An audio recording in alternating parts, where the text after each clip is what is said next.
On va parler autre chose à présent. En marge de la célébration le 21 juin prochain de la Journée mondiale de l'humanisme, l'analyste Jean-Raoul Lumpungu invite l'Afrique, si pas la RDC, à quitter l'évolutionnisme pour l'humanisme. Il motive sa démarche par le souci de voir l'homme noir être considéré comme un humain et non un singe. Il plaide pour la délocalisation du système congolais de l'enseignement. Nathalie Dembasuka nous en parle. C'est un analyste qui aborde une question le moins exploitée en RDC, l'humanisme. Devant la presse, Jean-Raoul Lumpungu n'est pas allé par le dos de la cuillère en plaidant pour l'abolition de la théorie de Darwin selon laquelle les Africains sont des singes en évolution. Il faut plutôt basculer sans hésiter vers l'humanisme, avec notamment l'actualisation des cours en RDC. Il n'y a aucun parti politique qui a dans son projet de société l'idée de remettre en cause cet enseignement. On ne dénonce pas, il n'y a aucune initiative pour remettre en cause cet enseignement.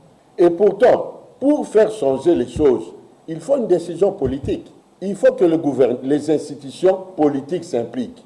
Les gouvernements, les parlements, les cours et tribunaux. Mais dans toutes nos institutions, aucune institution dans son programme n'envisage la remise en cause de cet enseignement qui énonce que nous sommes des singes. Louant l'humanisme prôné par le chef de l'État, Félix Tshisekedi, Jean-Raoul Lumpungu invite toutes les couches de la société à se mobiliser pour ce qu'il qualifie de changement de paradigme. Nous avons un grand espoir. Pourquoi? Parce que le président Félix Tshisekedi, il y a une année, il a prôné les valeurs que nous avons appelées les valeurs liées à l'humanisme ou les valeurs humaines, notamment la solidarité, l'hospitalité. Il y a l'artiste musicien Fally Ipupa. Il a expliqué d'une manière remarquable l'humanisme.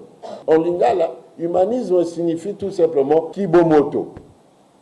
Et le Kibomoto se base sur des valeurs. L'analyste reconnaît avoir plusieurs fois saisi officiellement le ministère de l'Éducation quant à ce, mais ces alertes sont restées sans suite. Dans cette lutte, RENAPEF, ASANEF et la Fondation Francis Football sont des partenaires.